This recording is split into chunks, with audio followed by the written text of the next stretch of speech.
The thumbnail of this video wasn't lying. I finished in the top 32 at the UK Game Expo with my Lando Calrissian Buy in Time Data Vault deck. And in this video, we're going to discuss my Lando deck, the changes I've made to it to my previous build, how each matchup went, what cards really stood out within the deck, and which cards will probably get the thumb down and make its way out of the deck going forward.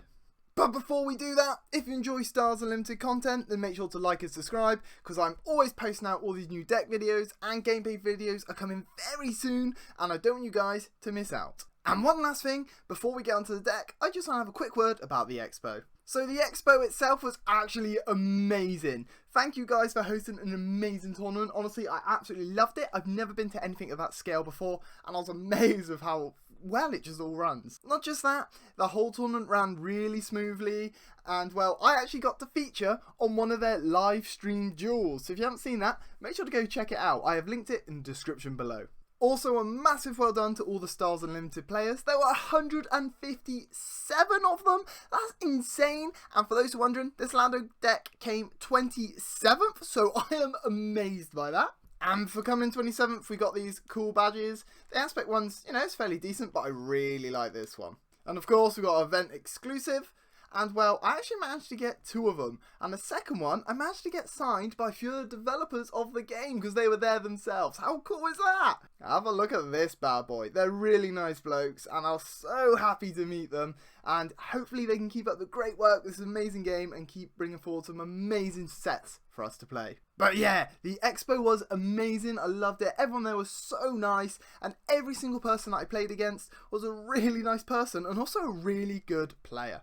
Now, let's move on to the main reason you're here, and of course, that is the deck itself. About the deck, I'm not going to go in the ins and outs of every single card. If you want to know that, check out my other Lando video that I've also linked in the description, because I go in a full breakdown about the entire deck, all the combos you can do, and what each individual card does for the deck. This video is just mainly going over the changes that I've made to the deck, because I did make a few, and those were really big changes for the deck.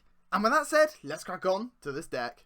So for those who don't know, Lando's ability basically lets you shield everything and all the time. So this deck tries to harness that by just shielding constant sentinels for them to just not get through and us to dominate the board through our units to then suddenly late game play these big bombs. So what he does, action, pay 1, play a unit from your hand. If you do, and you control a ground unit and a space unit, give a shield token to a unit. So you can pick any unit you want. And due to us needing ground and space, we try and do that 50-50 split between the ground and space. When he deploys on 7, he is a 5/7 and a sentinel, or you can attach him as a pilot. If you do, that attached unit gets sentinel and +5/+5, and when deployed as an upgrade, you may give a shield token to a unit in a different arena. So as I discussed in my other Lando video, there is the Lando-Mando combo which I discovered, which is absolutely insane. If you want to know how that combo works, make sure to check out the other video, but don't do that until after you've watched this. In a couple of games, people figured out I need a ground and a space unit to do this, so they just started trading off into my units, and when that happens, as Fork actually discussed in the live stream video, like, Lando isn't particularly good because I just can't do the ability, meaning I'm just left there while they pummel me away. But also, like he discussed, when Lando is working, it's insanely strong. And of course I kept the data vault because in this deck you need loads of units to activate Lando's ability, and on top of that it allows us to flood it with early units, flood it with late units, and chuck in a load of removal on top of that. Starting off with the deck is, well, our 1 costing units, and that's 2 bunker defender. So this is the first change I made to the deck. Originally I had 3, but I changed it to 2 because I got so fed up of seeing the third. Going late game, drawing and seeing the third, it's just a dead draw. It is nice to shield it for only 2 costs and hit 2, but if you've got nothing on the field, this is the last thing you want to see late game. However, this, like I said, there's 2 main things you want to do from it, and one of them I actually really liked through playing at the tournament. One of them is you pay 1 and to activate it, then pay another to bring it out. You can shield it, have a shielded sentinel for 2 cost. But what I discovered I loved doing at the tournament was actually doing new wing, doing 2 free costing units, and then with the 7th, actually paying 1 to bring this out. Apart from that, I didn't really use this card very much. Our 2 costing ground units, we still keep the 3 Battlefield Marines. This card was amazing for me in some of the matchups, as I'll discuss when we talk over our matchups later, mainly because it's just that big body ground unit I could shield and use it to just start clearing off units. Really good, 100% keep 3 of them in here. Still staying out 3 of in this deck is the 3 Gamorrean Retainers. If you watched the live stream, you saw me play this a lot. Simply, it's a 3/2, and if you control another green, it gets Sentinel. The reason it's so good, as you can see in the live stream, is I play this out turn 1. Turn 2, activate Lando, playing out a green unit, and then I can shield this, meaning I've got shielded Sentinel by turn 2. And on top of that, having that free damage allowed us to start hitting into all these really valuable targets, especially against Sabine. This card was incredible. Moving on to our 3 cost and 4 cost, I just thought I'd put them all in here. So 3 Echo Base, 2 Perimeter ATRTs. They're really good for out, you just want to play it out and shield them. Echo Base Defender did a lot of work for me, so did Perimeter ATRT, and this is one of the cards I may be upping another one of. But yeah, if you want to see mainly what these cards do, make sure to check out the other Lando video. Moving on to our 5 costing is actually one of the first big changes within this deck, and that's 3 Chewbaccas. Previously, I had this in the side deck, but I just thought it was too good to not main deck, and I'm so pleased that I did. So it's a 5/6 that can't be defeated or returned to hand by enemy card abilities, or you can pilot it for 3 cost. And then the attached unit gets the same ability and also +3/+3. Let me just tell you right now, this card was so important. The amount of times I just put this onto my turn 1 play and then made it a 6 attack and just kept hitting into base. And then by the time they were able to take it down, it had 3 attacks in, so that's like 18 damage. It was so good for me. And not just that, I knew full well when I put this onto the ship that this became a #1 priority to get rid of. So they were kind of just getting distracted with what's going on over here, meaning I can then just play out other units, sentinel them, shield them, while still doing a load of damage. For our late game units, they're all exactly the same. You want to run 3 Mandalorians, 1 97th Legion, 3 Lukes, and 2 Reinforcement Walkers. If you haven't seen the Lando-Mando combo, please check out the other video because that combo is insane. And I did that a couple of times throughout the expo, and the faces on the people that did that were like, wait, what just happened? And it just swung the game for me. 97th Legion only got 1 play from me, but it did cause one hell of an issue for them. Luke is just Luke, you know, it's solid. I didn't see him as much as I wanted, unfortunately. For some reason, the deck just didn't want to give it to me. And 2 Reinforcement Walkers, those late games to really heal up. For our space units, nothing actually changed. Still the 2 Scouting Headhunters, the 3 Restored Arc, and the 3 Phoenix A-Wings.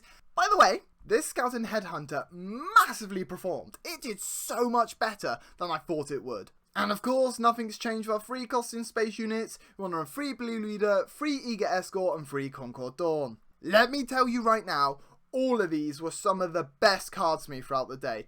Due to Lando being able to shield out these ambushing cards, it was insane. Eager Escort was probably my best space unit of the tournament. For the sheer reason of its ambush, so I just activated Lando, paid 1, gave it a shield, ambush, cleared whatever they played, and it was still on the field for next turn hitting for 4. Blue Leader, of course, has like utilities went over to the ground, and to be honest, I played it in the ground 99% of the time, except when I played Vader, I just ambushed in space and destroyed their turn 1. And to round up the space units, it's the 3 Bright Hopes, the 2 Home Ones, 2 Redemptions. Yet again, all of these were insanely strong for me. I did do the Redemption tech that I told you about, where I activate Lando, pay him 1, bring it out, shield it, then heal 8 from the base and ping off the shield, meaning I have a 6/9 Sentinel left over. In regards to more or less than these, I would definitely like to start another home one in the main deck. I just don't have any, and I'll probably put another redemption in the side deck. Moving on to events and upgrades is actually where most of the changes for this deck took place. For example, our 1 cost, which is we want to run 1 Confiscate in the main deck. I ran 1 in the main deck for the sheer reason of, just in case I came against a Vader pilot, just in case I came against Sabine, just in case they play a traitress, I thought it doesn't harm having a 1/1 cost in there. And I'm so happy I did. The things I hit with this was I got Vader. When it gripped onto a unit, I just played Confiscate and defeated it. I also defeated a few shields, which allowed me to then get an ambush through. And I also defeated some Entrench, which was really good for me. The next change within this deck is our 3 cost, and that's 2 Perilous Position. So this card is exhaust attached unit, give it -2/-2. This was really important against the aggro decks. But even with that being said, it was alright. I feel like maybe I could have just done something a bit different. Maybe just put another Felder Dragon or Takedown over it. But it was alright. For our removal package, we still keep the 2 Takedown, we still keep the 2 Felder Dragon, and we kept the 2 Rivals full. But to be honest, I'm thinking of upping these 2. I'm thinking of dropping the 2 Perilous to go for another Takedown and another Felder Dragon, for the sheer reason of, in this 60 card deck, sometimes I just did not see them. As you can see from the game that streamed, I saw no removal until the very end. And when I saw it, it was in that U-Wing reinforcement I played, and you hear Fork say, oh, there's all his removal, and it's going to the bottom of the deck. Oh, that was painful. So I definitely wouldn't drop any of these, and I'm maybe going to up these. Let me know in the comments what you think. And rounding it up is 2 U-Wing reinforcements. They did really well for me. They will help me claw myself back into games. The best thing I was doing with it though wasn't actually playing out like a Mando or a Luke, was actually playing out multiple ambush cards. The amount of times I played this brought an Eager Escort, a Blue Leader, and then a Bunker Defender to then Sentinel up. It's just bang, bang, Sentinel. It worked so well for me. Moving on to the side deck, we still keep the 2 Village Protectors. These are in here for the sheer reason of if we play those aggro decks, bring this in, double shielding it, have fun getting through. I got the other Confiscate, so we main deck one and we side deck the other. This is in yet again for when we're playing the pilot decks, or you're playing a deck like Sabine. Having 2 of them in there that only cost 1 cost isn't an issue. I just really wanted to have 1 in the main deck. Our next side deck card was to cover the wings. Yes, they've both dropped from the main deck, and to be honest, I'm thinking dropping both from the side deck. I only sided them in once, and well, every time I got it in hand, I just resourced it. They just weren't doing it for me. So I was thinking of maybe dropping one of these for a 3rd redemption and the other one for maybe a Village Protectors. We keep the 3rd Feather Dragon in the side deck, and when I sided it in, it was beautiful. I saw it exactly when I wanted it. Having 3 within here was so nice. That's why I'm so tempted to put it up to 3. Okay, another big change in this side deck is actually to choose sides. So this card, choose a friendly non-leader unit and an enemy non-leader unit, exchange control of these units. This card was really important in some of the matchups, especially the Piet matchup I had. So they played out a Devastator and just destroyed my Lando that was on the ground. Then I played out an A-Wing and they claimed initiative because they had no resources left. I then played choose sides, took their Devastator and he just put the hand out and went GG. And rounding up our side deck is another new addition, that is 2 Nebula Ignitions. So this card reads, defeat each unit that isn't upgraded. So it's like Super Laser Blast, but you can actually survive your units. I did side this in against each deck that I knew would go on for a while, but I never ended up playing it. However, against things like Piet, this could have been huge. I did have one in my hand in that game, so if he didn't concede next turn, if he took that down for the Avenger, I was going to Nebula Ignition. So that's the main deck and side deck done. Let's crack on to these matchups. So game 1 was my Lando Data Vault versus Double Red Kylo.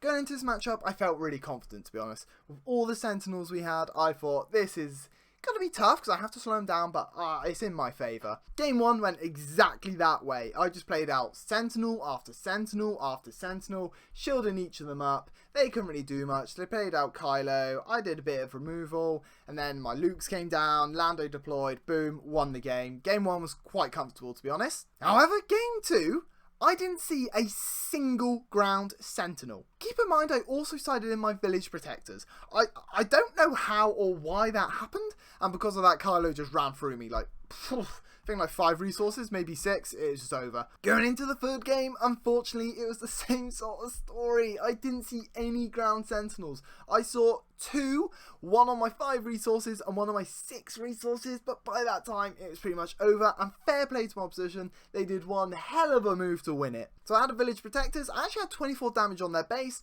but I had 31 on mine. It was their move. My Village Protectors was readied up, but they had MiGs on the field, and I believe a Force unit and a Kylo TIE Silencer. They played Force Throw, discarded a card from my hand, pinged the shield off the Village Protectors with a Force Throw, then MiGs pinged my Village Protectors off, and then MiGs won the game. So brilliant move from them, honestly really well done. But I'm going to be honest, if I played them again, I'd feel quite comfortable with this deck. Just, you know, card games be card games, and he was a really good player, so I can't complain. So yeah, lost to Kylo, 2-1. Round 2 was against Cad Bane Red. Going into this one, I knew it'd be tricky, but I did feel a bit confident because my friend plays a lot of Cad Bane, so I know exactly what it does, I know what it tries to do, and Lando tends to win against it. Those hopes quickly faded. Game 1, I got absolutely stomped. Every time I played out a unit, they were McClunkying, damaging it, and just clearing my board. I couldn't get any shields out, any Sentinels out, and then by the time I did, they then played their Cad Bane, captured it. I was like, this is rough. The Zuckuss was hitting for 7 because Forlorn was out. Their Cad was hitting my base. I was like, oh, this is terrible. Going into game 2, I was thinking, right, the main issues is that Cad Bane capture. If I stop that, I've got a good chance of winning. So I brought in a third Fail the Dragon to hopefully defeat it when it deploys, and a second Confiscate to hopefully defeat the upgrade of them capturing to then me get it back. And let me tell you, doing that worked beautifully. Game 2, I gave them the initiative, which they played out Bazine, but luckily I kept 2 turn 1 plays in my hands. They discarded one of them, so I just played out the other, and then as soon as they played out the other one, they pinged the damage, but then I shielded that pinged one, and that was it. They couldn't Tarkin Town it, and that was kind of the moral of the story. I just kind of shielded. They were ambushing, pinging, but my shields were just holding off. One of the best things I did in this matchup is I actually shielded out a Concord Dawn Interceptor, and the following turn I actually piloted it with Chewbacca, and they just could not deal with it. That started swinging in for a lot of damage, and it was Sentinels they couldn't get through.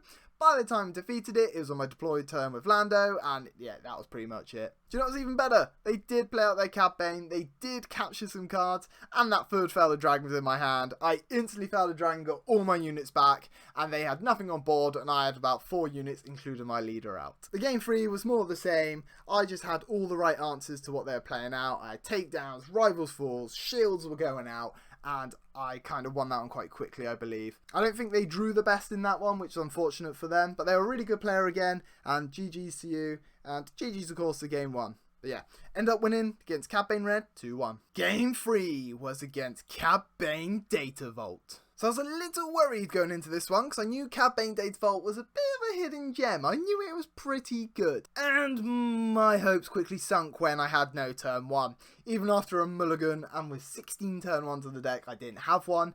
And due to that, I couldn't get any shields going. Every time I played a unit, they were just trading out my unit. But they had one up, because they had a turn 1 play, and I just got stomped. Do you know what was really painful in that game as well? Was on the 7 resource turn, the only chance I had coming back was playing Lando underground, and he more ambushed and one-shot it. Similar to against the previous Cad Bane, I sided in Confiscates, I sided in Arrival's Fall, and it worked beautifully. Because I knew they didn't have Tarkin Town, I actually took the initiative and let them do the one ping onto a unit. Just because I knew in my next turn, I could end up shielding that pinged unit, and it did nothing. And Bright Hope in this matchup was insane. It's a 2/6 Sentinel. Sentinel doesn't matter, the damage doesn't really matter, but that's 6 health. At that stage in the game, I just kept putting the ping damage on the Bright Hope over and over and over. When I got to low health, I then shielded it. And in this game as well, what worked beautifully for me, I actually put my Lando Calrissian on a space unit and just started hitting for 8 in space while still Sentinel on the ground with my Mandos and room to ATRTs. I won, but it wasn't like comfortable. It was alright. Going into game 3, I'm going to be honest, it was very one-sided. I absolutely stomped it. I think I just drew really, really well, and they didn't, unfortunately, and I ended up with 0 damage on base at the end. Noxie didn't do any damage, I just had like mass healing. So I did the redemption combo where I played a redemption out of a shield, heal 8 from the base, ping off the shield, and then I just had all these sentinels, and at that point the opposition just went, you know what, that's it, GG. Yeah, again, another really solid player. That's one thing I was noticing about the tournament. Every player I played was really good. 2-1 to Lando. Okay, round 4. We played Piet Blue. Similar to the other matchups, I actually felt quite comfortable. My friend that plays Cad also plays Piet, so I knew Lando can do it. And similar to the other matchups, my hopes fell when they played out Persian and I had no ground units, meaning he got the full 5 draws off Persian. Oh my. They got a double ramp. It came down the Avengers, the Devastators. I was just absolutely destroyed. Absolutely well and truly outplayed. Fair play to you. For game 2, I sided in the Fell the Dragons. I took out the takedowns because they were pointless here. I brought in the Nebula Ignitions and I brought in the Choose Sides. And it's so important that I brought in those Choose Sides. So immediately, I kept a ground unit in hand, played it out and just hit into that Persian. As soon as I could, bang, get rid of it. And then the rest of the game was just doing Lando things. I was just shielding units so you couldn't get rid of it. More importantly, shielding the Concord Dawn Interceptor. That was the best play I did against this deck, hands down. Just shielding it over and over and over and they couldn't get through it. What I then did as well is I had a shielded Concord Dawn Interceptor. I then put my Lando Calrissian pilot onto that shielded Concord Dawn and they just couldn't deal with it. By the time they did defeat my Lando and they did clear my field, I just played out an A-Wing, I played Choose Sides, I took their Devastator and he just went GG. In the third game against them is very similar to when I played the Cad Data Vault. They didn't draw particularly well. I drew really well and I ended up with 0 damage on my base and just ran riot against them, to be honest. It's just one of those games where I was just drawing perfectly. Every time they played something big, I had a Rival's Fall or a Fell the Dragon, or if they overwhelmed Barrage, I had shields on all my units. So yeah, I beat Pierre 2-1. Game 5, I played Sabine Tarkentown. Going into this, I knew I had to draw right. I knew if I didn't draw right, Sabine's going to just run through me, because that's what happens. However, I know if I did draw okay, I would do pretty well. Luckily, that happened. I drew pretty well, I drew the outs, and they just couldn't do anything. I actually ended up beating Sabine 2-0. Both rounds kind of went the same way. They played out their Sabine, I either takedowned or confiscated, and well, I just kept shielding the units, the sentinels, and by about 6-7 resources. They had no units out. They had about 10 damage on my base, and I had about 20 on theirs, and yeah, it was just kind of a whitewash, to be honest. This deck surprised me of how well it dealt with Sabine. Of course, I did get a bit lucky of having that takedown in hand on the turn they deployed Sabine, but the most important card within this deck against Sabine was actually my Eager Escort Pilot. Playing that out, shielding it, and just one-shotting their space units was insane for me. Similar to Blue Leader, bringing them out, ambushing on the ground, and hitting was so good. I also made an active point of just trading my units. When I say trading, I was hitting their units and surviving. So for instance, I'd shield my Gamoran Retainer, hit into like their Sabine or their Fleet Lieutenant, defeating them and actually surviving. I did bring in my Village Protectors, but I didn't see it. But yeah, Sabine, I beat 2-0. Game 6 was against Vader Yellow. I did feel quite confident against this one because I haven't actually lost against Vader Yellow with Lando yet. And I didn't have a turn 1 play even after a mulligan, and due to that they won. They straight up won. However, I still did 26 damage to their base, so if I had a turn 1 play, it could have been completely different. Game 2 and 3, I brought in the Confiscates, I brought the Fellow Dragons, and I just shielded everything in space, and I just couldn't deal with it. The reason I had so much success is because turn 1, I just played a Gamoran Retainer on the ground, and they did not deal with it. They just let him sit there, so because of that, I was able to just keep shielding things in space. Again, the Eager Escort was insane in this matchup. I was one-shotting everything they were playing out. Confiscate was huge here. I did actually confiscate Vader off a unit once, which was so nice. And it also meant their overrun barrages did nothing to me because of all the shields. However, I did feel for them because they didn't see their ship once that allows you to capture something with coordinate. So I did feel a bit bad for them there, because if they got that out and took my Concord Dawn for shield on it, it could have been a different story. All in all, quite a solid round for Lando, especially when I played out that Redemption, healed, pinged the shield, and had a fully health Redemption just chilling in space. It was also really important this game that I deployed Lando as a unit in space. But yeah, beat Vader 2-1. Okay, round 7. I couldn't believe it. I was 5-1 at this point. And then I played double Obi against Alan, who's one hell of a player. You can actually go watch this full game on the UK EXPO YouTube channel, so if you want to watch it, go over and check it out. I won't talk about this one that much for the sheer reason of it's on that live stream, and I've also linked it in the description. But I lost this game 2-1. I took the first round. Second round, I was doing really well. I thought I had it, and then Alan is just such a good player. He brought it back so well, controlled the board, and just wiped it. Third game, Alan yet again played amazingly. Annoyingly though, I didn't see any removal. You literally see me at one point. I play a U-wing, the camera's over my shoulder, you can see my hand, and Thought goes, oh, there goes all his removal, and it went all to the bottom of the deck. It was not nice. However, do you know what countered this deck stupidly hard? The double blue Hondo that he was playing. It just destroyed me because I couldn't activate Lando. Because Hondo reads, on attack you can take a non-pilot upgrade and attach it to a different unit, and I just couldn't do my shields. If I did, he'd just steal all my shields. So that was that pretty much. Really close games though, really close games. Really well played by Alan. I'm actually filming this before the top 8 is finished, so I know Alan is in there, so good luck Alan. Hopefully you can bring it home, so then I can say I lost to the one guy who won it. But yeah, really close game, really happy I took a round off him. He's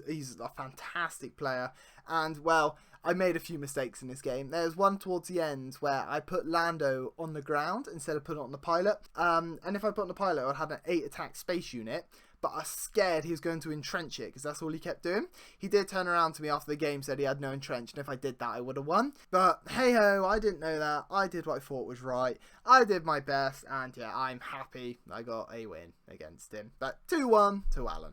And round 8 was against Kira. Not much to say here. I got smashed. Not even close. Nothing I sided in really helped. They just fully controlled the board.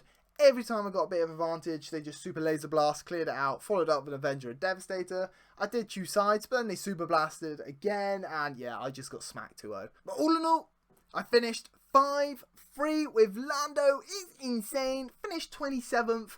The top 32 with Lando. How crazy is that? And with that done, let's move on to the cards that did really well for me. So of course, one card that is amazing, but it's not going to be a surprise to anyone, Felder Dragon.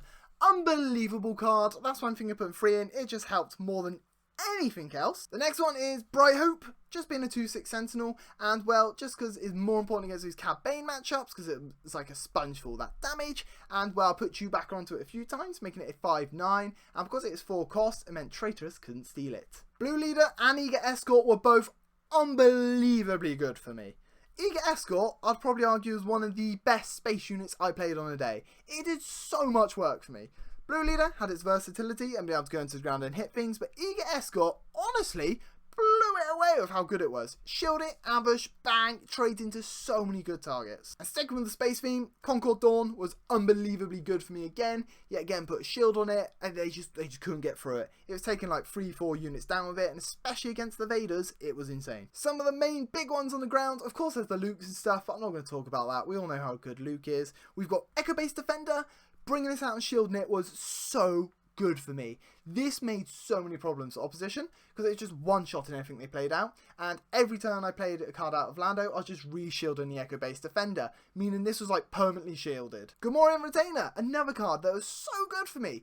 Turn 2, making it a shielded Sentinel with free attack. Oh, it was so good. Did a lot of work in the early game for me. Traded out with a lot of units, and against Sabine, these two was invaluable. They were so good. Next, we got Chewbacca. He was so good against the control matchups. Bringing him out was such a thorn in their side because they just couldn't take him down. And of course, like I said, you can put him onto a pilot, which I also did on the perimeter AT-RT, making him a 7/8 shielded Sentinel that they couldn't remove.